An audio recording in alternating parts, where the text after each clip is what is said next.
Artinya ekonomi akan bisa hidup lagi. Nanti itu sisi private side dari kebijakan moneter, dari kebijakan fiskal. Di government side-nya sendiri, saya akan pastikan lagi tadi belanja-belanja yang lambat berjalan dengan lebih baik lagi.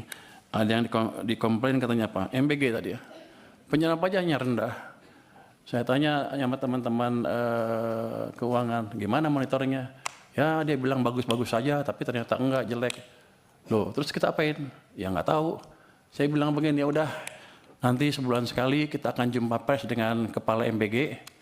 Nanti kalau penyerapannya jelek, dia suruh jelasin ke publik, saya di sebelahnya. Dan program-program yang lain yang lambat itu akan saya sisir. Saya kan baru hari ketiga dan rapat. Udah keburu rapat di sini, jadi belum lihat detail seperti apa. Tapi kami akan sisir. Bagian-bagian lambat kami percepat.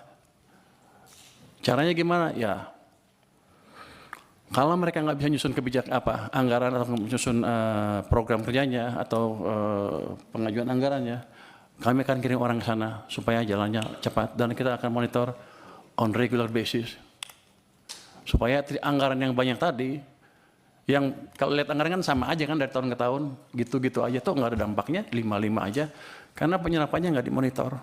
Download Tribun X sekarang, menghadirkan lokal menjadi Indonesia.